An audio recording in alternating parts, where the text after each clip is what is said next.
all the doctor blades for that machine, and all guys got to go do is pull doctor blades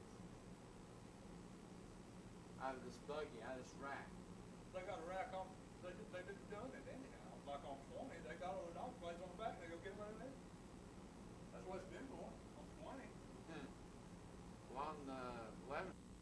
One. Do I need to introduce myself or any of that stuff? By this point, I'll have already done that, right? Or you guys are going to do it in the class? You don't want to do it on every. So this will just be, okay, so let's talk about bearings and lubrication.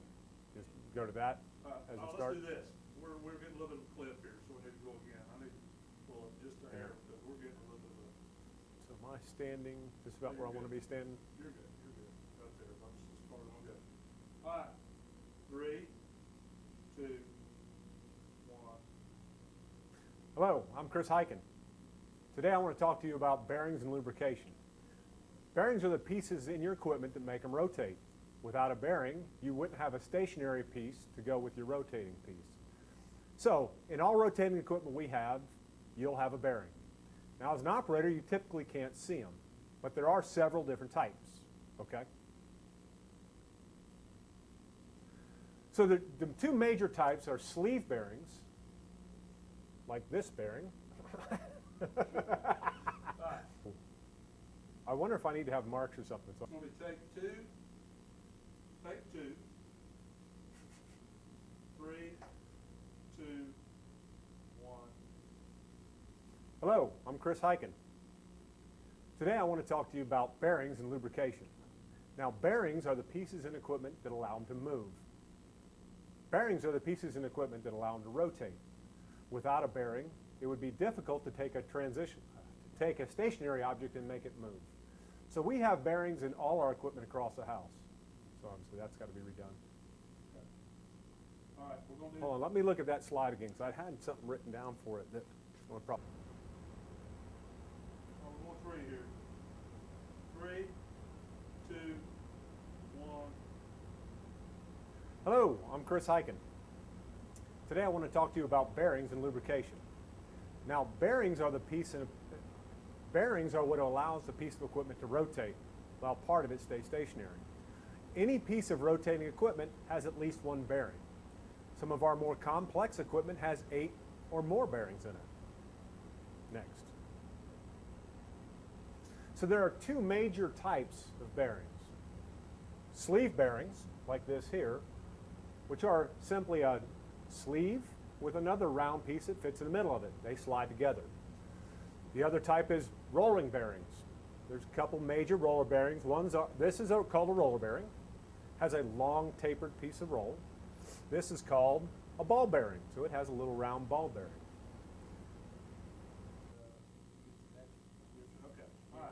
3, 2, 1. Hello, I'm Chris Hykin. Today I want to talk to you about lubrication and bearings.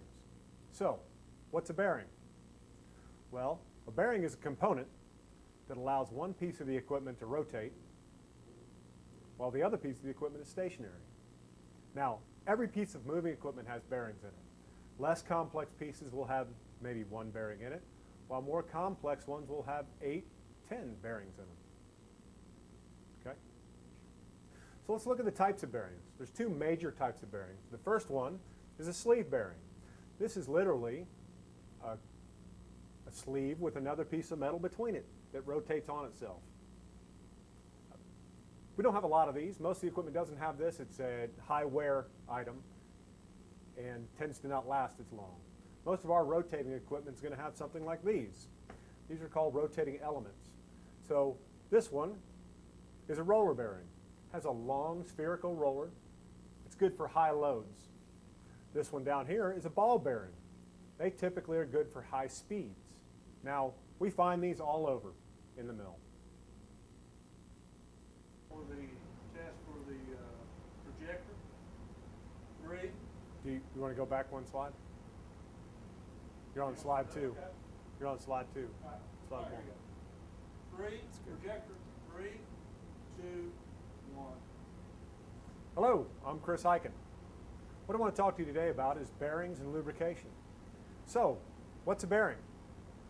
Well, the bearing is a component on a piece of equipment that allows one piece to rotate while the other piece stays stationary.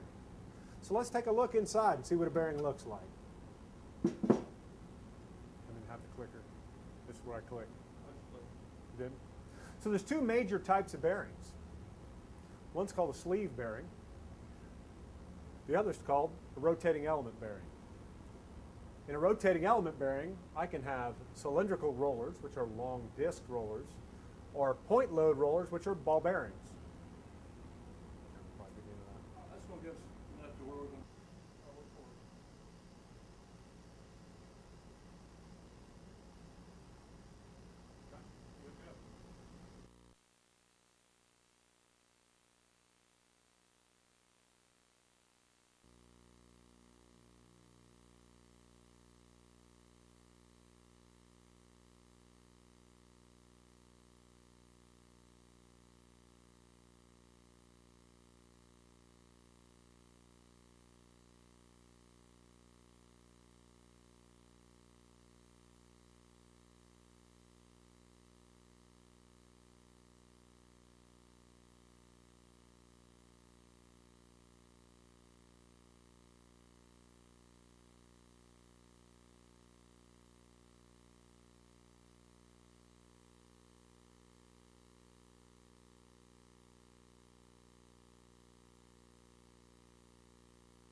His marks again. Well, that's all right. At least I know where you're at. That's fine. As long as I'm up there with you. There you go. Let's see. So that's the lights off. Go a little closer still. Alright, that's still lights off. Now I'm gonna.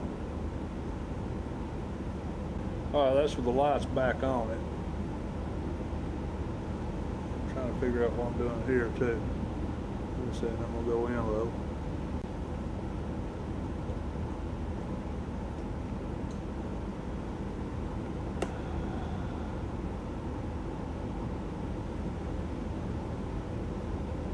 Okay, now this is closer, so we'll see what we got here.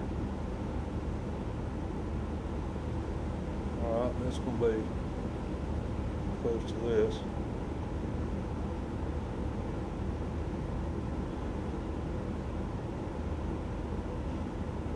That's you really close here.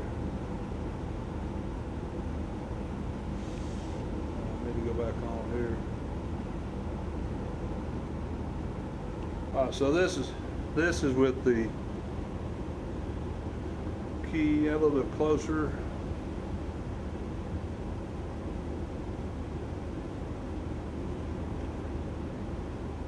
Held it back toward the camera, just back this way somehow. I guess the lights are pretty bright too, aren't they?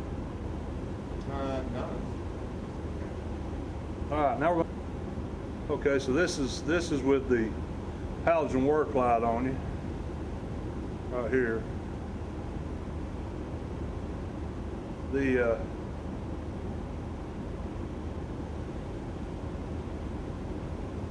actually shows up a little bit. There you go.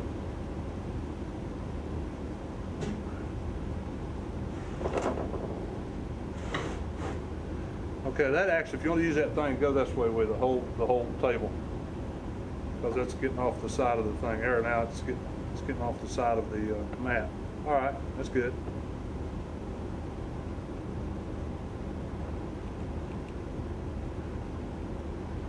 So that's one with the halogen work light. Now this could very well be overkill and not be. I think I've got enough for right now, Dennis, to where I'll take that up there and try and see what's going to do.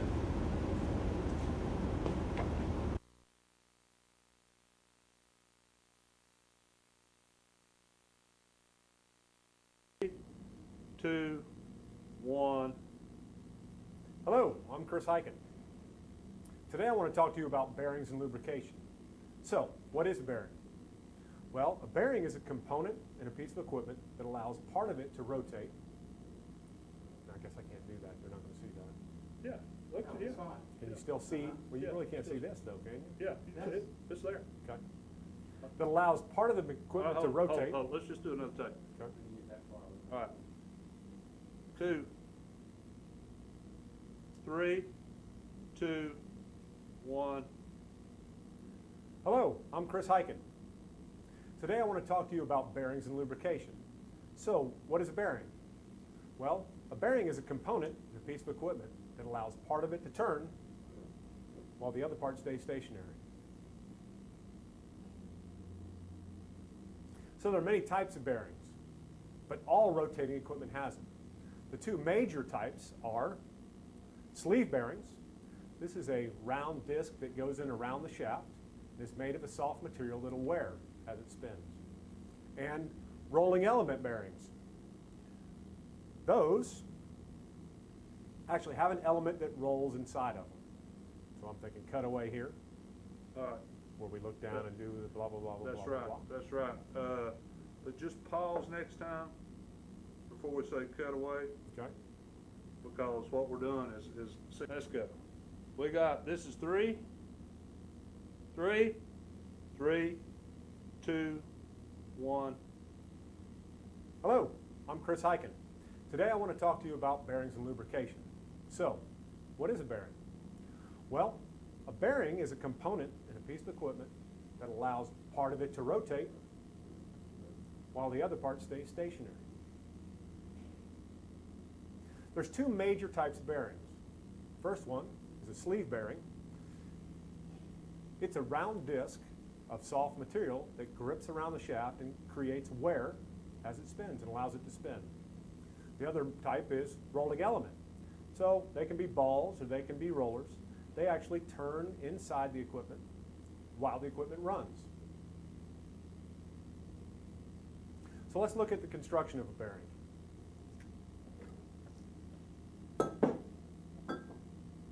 Inside the bearing, we have a race, an outer race, an inner race, and rollers. The inner race on this piece of equipment is attached to the shaft and spins with it.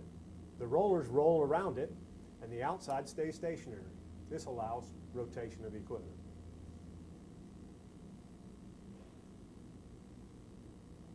So, if I was to take this and zoom in to the surface of that bearing, the surface of it would actually be jagged. Depending on how finely we polish it would tell us how jagged it would be. When that equipment isn't running, those rough edges coast together, and when you start it up, they hit and rub. When they rub, that causes friction, which would be heat. Cause heat and wear inside a bearing. Now, doesn't matter how fine I polish this, I'm still going to have a rough surface. That's why I need some type of lubrication. So there's lots of types of lubrication we can use. Here at the facility we use oils, we use greases, hydraulic fuel fluid, that's a type of lubrication, water, some applications we use water, or even your products as our lubrication that keeps those surfaces separated and creates less wear and friction. So where does it go? Well, on a pillow block bearing, like this, you actually connect to this with a grease gun and pump in grease. It's going to go inside and coat it. Like this picture here, you can see the grease coming back through the rollers. That's what's going to create that fluid film. It separates those metal parts and allows it to not heat up or wear.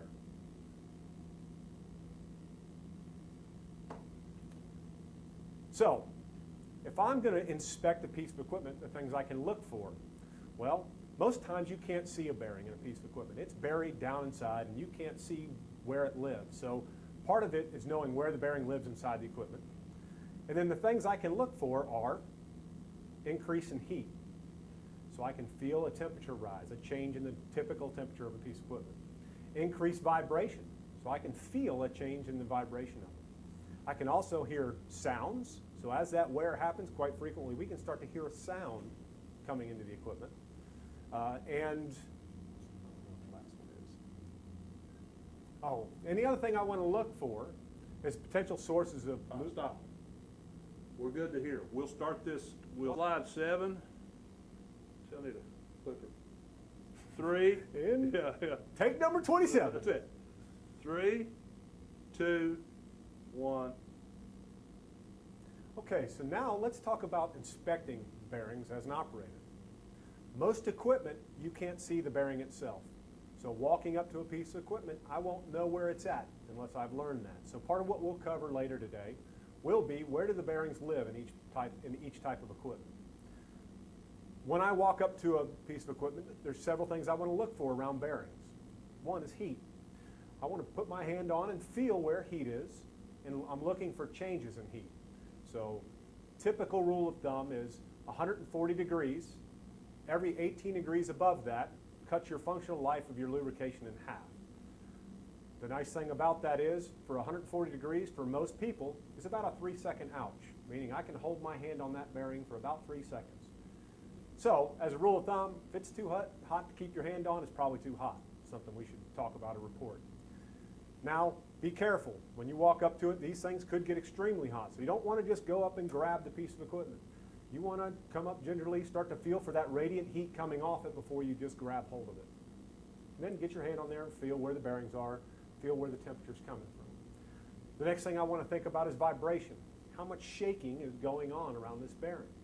Now, there should be very little in a typical piece of equipment when you touch it feeling vibration. But again, we're looking for changes, which means I got to kind of put a mental Rolodex card in my head that says this is what it feels like normally. The last thing I want to look for is contamination. So if I have a leak or something that's going to get in there and wash that grease out, I want to report that. That's potentially going to be an issue there.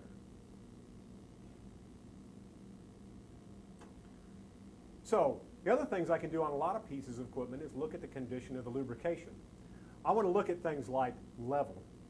Many pieces of equipment will have a mark on them. So like a sight glass like this, you typically want to have that sight glass about half full. So if it's lower than that, that's potentially a problem. On a tube like this, a lot of times they'll have a mark on them where this is the normal level is. If it doesn't have one, then we probably need to think about putting a mark on that so we can shift to shift know where the changes happen. Now the last type down here at the bottom is called a trico or a constant level oiler. Looking at the level on that really doesn't tell you anything. So that's a reservoir of oil that's going to be fed in. If it gets down to a low enough point, obviously we won't have new oil to feed into it, but level doesn't tell you anything there. What I can look for on that though is color. On all three of these, I want to look for color. Here's a little chart of basically what kind of colors you should see. You should start over here at some kind of amber, yellowish. As it gets older and contaminated, it'll start to go dark. If it looks white and milky like that, that's water contamination. That means water's gotten into your oil, caused it to break down. That'll make it thinner, which will allow those rough edges to start to coast together while it's running. Will end up being increased heat, increased wear, increased vibration.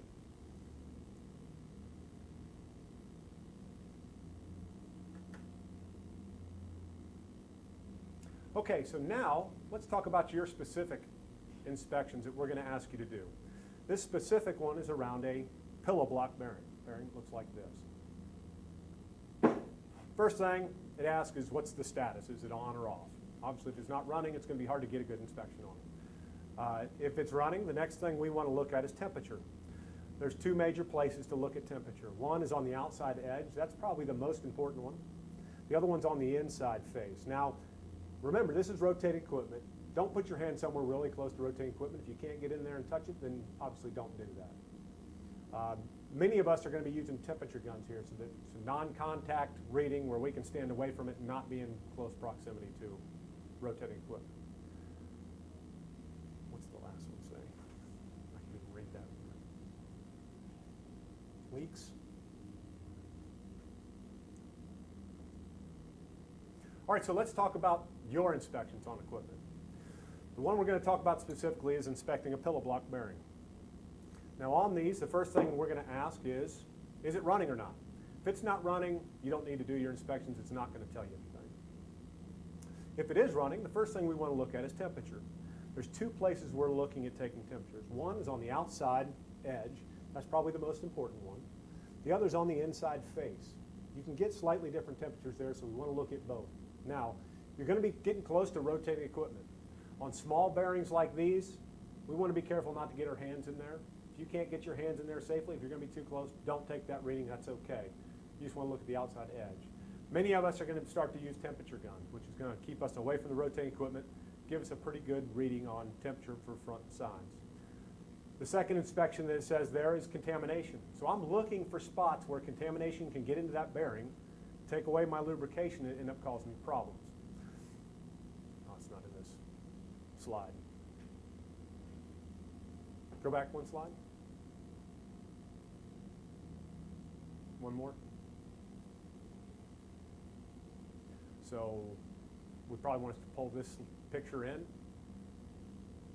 which is water spraying into a bearing. So I'll say something like this. So this picture shows water coming out of a pump, squirting right directly onto a pillow block bearing. Potentially, it'll get in there, wipe away the grease, cause that metal-to-metal contact, and shorten the life of that bearing. If we don't get it here, why it's this leak, the next sign will be a hot bearing and increased vibration and increased noise, and at this point, we're changing the bearing out. Now, hold on, 3, 2. Okay, so let's talk about the inspection of a pillow block bearing. So these are pillow block bearings here. First thing we're gonna ask you to look at is status. Is it on or off? If it's off, obviously I don't need to take a reading. Let's stop. 3, 2, 1. Okay, so next let's talk about the inspection of your pillow block bearings. Now that's a pillow block bearing, that's a pillow block bearing, even this big one's a pillow block bearing. These are the types you'll find out in the field. So there's three major things we're going to look at. First thing is going to be status. Is it on or off? If it's not running, there's no reason to do any other inspections. You're not going to be able to pick up any issues with it. So if it's running, next thing I want to look at is temperature. So there's several places to look for temperature. The first one's on the outside edge, whether you're here, or on the top here. That's going to be the most critical temperature reading. That's going to tell you what's going on inside of that. There's one other place to look along the face. So feeling along the face for temperature. Now, you're going to be in close proximity to rotating equipment. So on a small pillow block like this, you probably don't want to have your hand in there. That's the wrong thing to do. So if you can't get your hand in there safely, obviously don't take the reading. We can live with just an outside reading. The next thing that we're going to ask you to look for is potential places of contamination. So where can leaks start to put contamination into my bearings?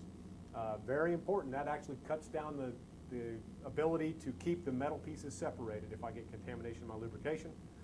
So on a picture like this, you can see this pump spraying water directly into your pillow block bearing. Well, I can either catch this now as a leak into my pillow block bearing, or once it starts to wash out my grease, it's going to show up as a temperature or a vibration issue. And that's about it for inspecting a pillow block. All right, now, how about What about picking up, vibration and noise? picking up, On that one, it doesn't have it. They didn't ask them to do that. pick that up, the free one there. And just hold it right there, that's good, that's good. Just pick it up, because I'll probably just use this as a shot. Let me get the focus on this. Chris, as far as, I'll focus on it. Oops. And let me get it, push over right here, pull that. And we'll go in a little more.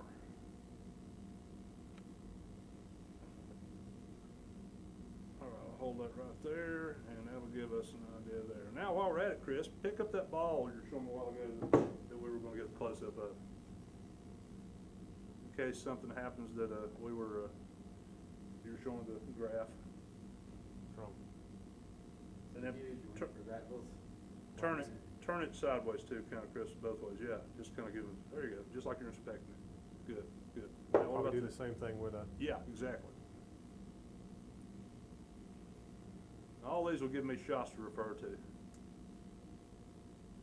Oh, yeah. Okay, I'll tell you what. We probably, okay.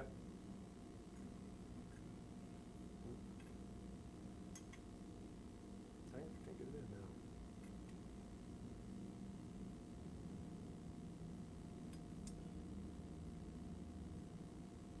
now. Right. Now.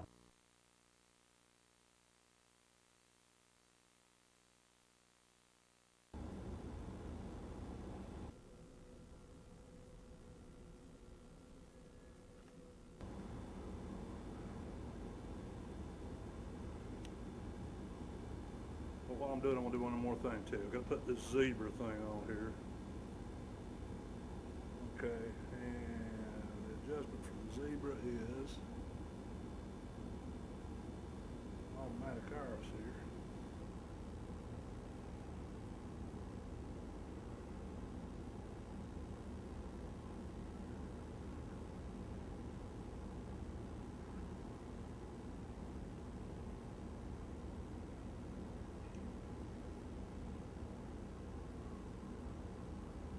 What did I do with all those computers? Did you ask him? No, I didn't. Think about it. I did think about it, but I didn't think to ask him.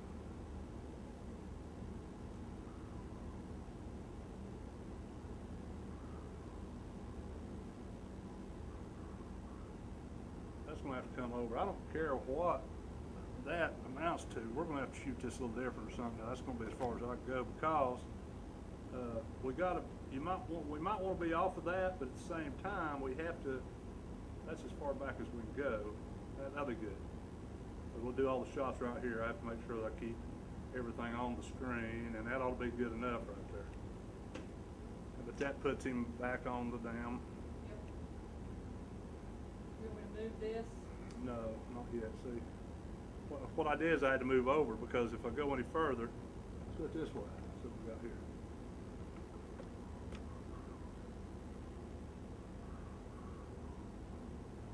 Move this way? Just a second. That's not good enough, is it? Well, he said, That's just gotta go in some more, you're right. Let me put it, shoot, just a minute. You're at, we're right there, let's see what we got. That's right on the edge that of might be a that. little bit too far.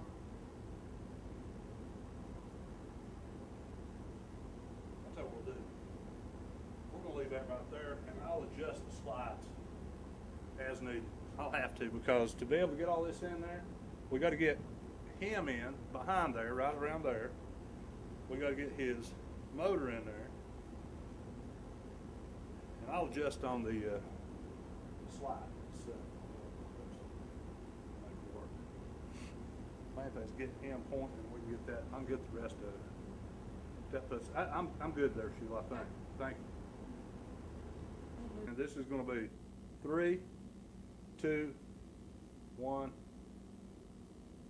Okay, so let's talk about AC motors. AC motors are the equipment we use to create rotation. What they do is they take an electrical signal in, turn that into rotational energy, which then drives our equipment. So let's look at the inside. If we take a motor and we cut it away, you're going to see some major components here. First one, shaft, here in the middle. Second, bearings. Stop. If you're going to show your shaft, we've got to move that over. Let's move it over. I'll work on the graphic. Okay? I didn't pick up your shaft in there at all. You mean that metal piece? Yeah. When I pointed at the Yeah, shaft, let's go. I'll point to it Well, up there you here. go, there you go, there you go. That's enough where you can tell. The coupling, you're going to go I'm this not going side to talk of the coupling at all? Nope. Well, you should be good right there and move you over just a little bit. And it's 2, 3, 2, 1. Okay, let's talk about AC motors. AC motors are the Whoa, equivalent. stop. Sheila, gotta go back to the first. Oh, we're going back to the first Yeah, one. yeah, we'll start. What? That wouldn't have mattered. That wouldn't have mattered. After I already said that, it wouldn't have mattered. We'll do it again. Sorry. No, no, it's okay. 3, 2, 1. Okay, let's talk about AC motors. AC motors are the equipment we use to create rotation on equipment. They take an electrical signal in, convert those to rotational energy, and drive the other equipment that we want to run. So let's look at the inside. If you take this motor and you cut it away, you're going to see some components inside. First one will be the shaft. Runs down through the center. We have bearings, an outboard bearing by the fan, an inboard bearing by the coupling. Attached to that shaft, you'll see a rotor. That's a big chunk of metal that's going to rotate inside the pump. Outside of that, you'll see the windings. That's the area with all the wires where the electrical signal comes in. What actually happens is the electrical signal comes in, it creates a magnetic field, which then pulls the rotor, which pulls the shaft. That rotates on the bearings and drives the equipment. So what we have here is you see a picture of a stator. That's the windings part where the electrical signal comes in. And the rotor, the rotational part that runs in the magnetic field. So what's going on inside is that signal comes in, creates just like this, a north and south pole, and the rotor gets pulled and pushed by that signal. The alternating current inside will rotate around and around and around, creating the force that we see driving our equipment. Stop. We'll save it right there, and we'll pick it right back up. Where you did that, where it can't make it rotate, I'll make it rotate. You showed how to do it, I'll make it rotate, okay? So if you can play that one, it'll be rotating all the time. Anyway. I will make it rotate when we do that. Okay, pick it up here, and which slide is this, Sheila? What's that? Number 5. Slide number 5, 3, 2, 1. Okay, so then this rotor slides inside that stator. That electrical signal comes in on those wires right there into the junction box, goes through these coils, creates that signal, and pulls and pushes that chunk of metal that's on the shaft. That shaft is riding on the bearings, which then turn and drive the equipment that we're running with it. So, let's talk about how they fail. What things should I be looking at when I walk up to a motor? Now, unfortunately, these aren't clear. You can't see inside of it if you walk up to it while it's running. So you got to know a little bit about what's inside. First thing I always want to look at is air. How much air is blowing across it? So that electrical current going inside that motor creates a lot of heat. So by design, we have a fan on one end, sucking air in, this shroud right here redirecting that air and blowing it across the body of the motor. Now we see all these fins here. What this gives is extra surface area to help in cooling. So that air moving across here will cool the motor down so that we don't overheat it. Now the rule of thumb on a motor is 140 degrees. That's about where we want them to run, that or cooler. After 140 degrees, every 18 degrees above that cuts the functional life of either the windings on the inside or the bearings on the outside in half. Nice thing about 140 degrees is it's a 3-second ouch for most people. That means I can put my hand on 140 degrees and I can hold it there for 3 seconds. Now, when you're working around this equipment, don't come up and just grab it. You want to make sure you feel for ambient heat coming off of it before you put your hands on it. Potentially it could be hot. So, airflow, that's what I want to look at. Am I getting good airflow across the back? Another issue I've found quite frequently is if that impeller, if the rotation of this motor is set up wrong, that fan on the back will be pushing air out instead of sucking air in. One of the nice ways to check that is if you just have a rag in your hand and put it up against it, if it's sucking, it'll pull the rag in. If it's blowing, it'll push it out. So really quickly, like in this picture, you can see this was running backwards and blowing that rag away. All right, so let's talk about the next inspection, bearings. Now we looked where they were. One of them right here in the front, which is called the inboard bearing, closest to the coupling. And the outboard bearing actually lives under this shroud inside that motor. Now this shroud, there's a space between the shroud and the motor, so a temperature here won't tell me anything about the condition of that bearing. I'm really going to want to get as close as I can to that shroud without being on it to tell if I have any heat there. The other temperature I want to look at is the winding. So in the middle of the motor here, you feel for winding temperature. Is it getting hot here? So those are my temperature checks. Fan condition, is the fan blowing it? Am I clear? Is it cool? Actually, I got the wrong. Let me do that one over again. So that's slide 2, 4, 5. Is that 8? Oh, yeah, second time there. Hold just a second. Oh, You're good. You're good. Pick go, it up where you go left. back to 6. So I'm going to do that. Well, that was 8 right there? Yeah. Well, 8 and 6 are the same. So I go to a picture and come back because I can't automate it. Oh, okay. All right, we're going to do that. All right. Okay. 6. What you'll do is you'll pick, we're on 8 though, slide 8 though now, right? No, Yeah, we just went back. No, but we're supposed to be on the presentation part of slide 8. No, we're going to go back and start at 6 again and go through it. Oh, you are going to do 6? Yeah. Well, 6 and 8 are the same thing. It's one topic that I go away from. Because I can't automate it, I want to have a picture come in and talk about that airflow. Well, we can do that later. But what I'm saying though is this. Start at 6. All right, this is going to be number 6, 3, 2, 1. Okay, so let's talk about motor inspection. Unfortunately, you can't see inside of a motor when you walk up to it out in the field. So I've got to know a little bit about what's inside, the things we talked about. First thing I want to look at is airflow. Do I have flow coming in and going out of the motor? Now, the electrical current coming into the motor creates heat. So one of the weaknesses of a pump or a motor is if I don't get air across it, I'll burn up the motor. There's a fan on the back. What it's doing, it's going to spin, suck air into this back part of the motor. This is the shroud. It's going to redirect that air across the fins. Now you'll notice these fins on motors. What that does is it gives additional surface area to the motor, which allows more cooling with the same amount of air. So that air blows across the motor, pulls that heat away to try to keep it cool. So rule of thumb for heat, 140 degrees is the typical running temperature for most motors, or less. 140 is about a max. For most people, 140 degrees is about a 3-second ouch, which means I can put my hand on it for about 3 seconds before I get it off. Now, take that as a grain of salt. Don't walk up to a motor and put your hand on it. Potentially these could be very hot. We want to feel ambient temperature around them before we start putting our hands on them. But if I can't put my hand on it, it's probably too hot and I need to report that. Next thing I want to talk about is where do I feel for temperature? So air flowing across it, temperatures. I want to look at both the inboard bearing, which is the bearing closest to the coupling, the outboard bearing, which is actually under this shroud. So that's buried underneath that shroud. If I take my temperature here on the shroud, this is not connected to the motor itself. There's an air gap between it. This won't give me an accurate reading. I need to be as close as I can to the shroud here. And then in the middle where the windings are, I'm going to feel the outside of this in the middle and see if there's temperature growing on the outside. Another interesting thing, the fan in the inside, it's going to rotate with whatever direction the shaft goes. If we set these up wrong, with the current going the wrong direction, they can spin the opposite direction without a problem.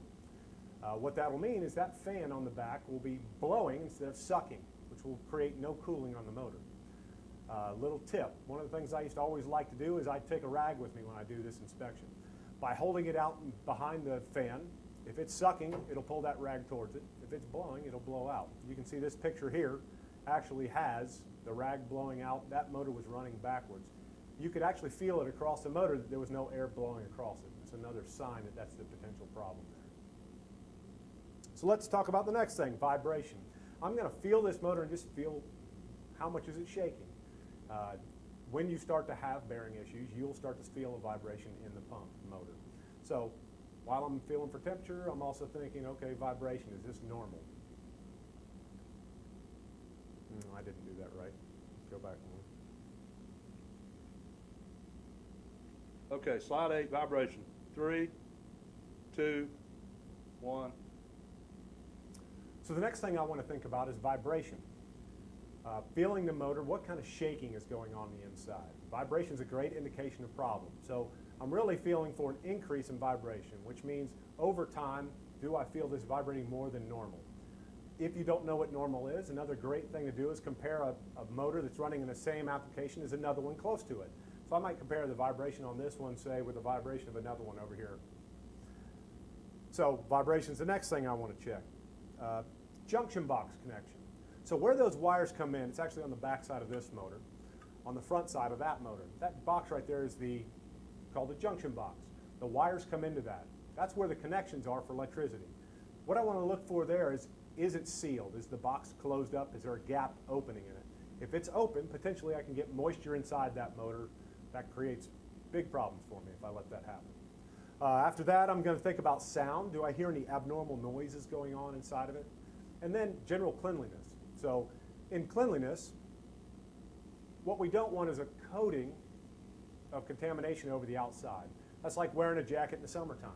So we're creating heat inside this motor with that current coming through it. If I coat this with a bunch of other contamination, it's going to cause that heat to increase and increase. So what I want to do when I see that, I want to pull out my wire brush. So when I work on a motor, little procedure you want to use. Always start at the back end by the fan. Remember, this is sucking air in and blowing it across the fins. If I stand here and I start cleaning the motor, where's this stuff going to end up? It's going to end up right in my face. So I want to start over here. I want to make sure that's clear. Then I want to look down, make sure all my fins are clear. Standing behind the motor so the air is not blowing on you. Just kind of roughly cleaning off. Doesn't have to be pristine. You don't have to eat off it, but get the coated stuff off it so that you have good airflow. It's amazing how quickly they'll cool down once you get the contamination off of them. So that's about it for motors on the inspection of them. You're really going to be thinking about airflow and temperature, vibration, abnormal sounds, leaks, anywhere moisture can get into my electrical connection. That's about it. I really believe where you work this in is you guys do this one in the class. Okay, here's your inspections. I've really talked about all these things once. Well, let's do it, and then we'll have this slide for us to bone us up on, okay? This is the final slide. This is the supplemental slide. 3, 2, 1. Okay, so pulp mill, motor inspection. First box says status, on or off. What we're really looking for is, do we have power going to it? Is the motor turning? Quite frequently, you have to look at either the fan, see if it's running, feel if you got air flowing across it. Nice thing about these is if they're on, air should be blowing across them. I'll be able to feel that they're running that way. Next thing it says, hand temperature. I'm going to take hand temperatures on the bearings, here, here, across the middle. So just like we talked about, there's temperatures here for this bearing, there's a middle temperature for the stator, and there's the outside temperature here, not on the shroud, but on the closest to the shroud as you can get, the inside bearing. Next one says cleanliness. So I want to check, do I have buildup on the face? Do I have good airflow coming out of the shroud and across the motor? Then it says clean, needs cleaning, I cleaned it, or it doesn't need cleaning. So if it doesn't need cleaning, great. What we're going to ask is that you clean at least one motor on every route. I know we don't have time to clean all motors every time we go out, but if we all get one every time we do a route, we can get them cleaned up and they'll stay cleaned up. So those are the inspections we're going to do in the pulp mill. Yeah, so you go right in anytime, start. So we'll do a full inspection on zoom in this way, and then we'll turn it and we'll do a full inspection. Exactly. Okay, you got it on? Yeah, you're ready, bro. All right, so airflow. Fan in the back, sucks air in, take the shroud, redirects across the fins. The fins are additional surface area for cooling. This is where I talked about 140 degrees, blah, blah, blah, blah, blah. bearings. Front bearing, back bearing, which lives under the shroud, but this isn't connected. So I need to take temperatures here in the front.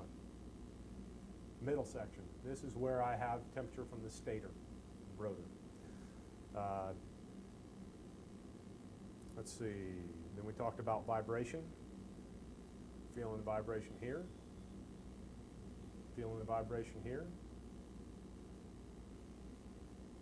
Junction box condition, you can't see the junction box here, we'll do that one separately. When we turn it on and we'll get the junction box, a junction box shot. Sound and cleanliness, okay?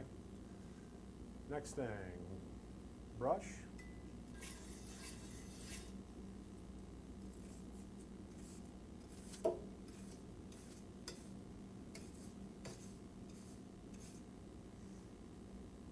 And that's about it for that. Oh, so we'll do airflow in. Oh, you know what? We need to have that out of the shot. Okay. 3, 2, 1. So airflow in, rotation of the fan, blows air across the outsides. And we'll talk about cleaning.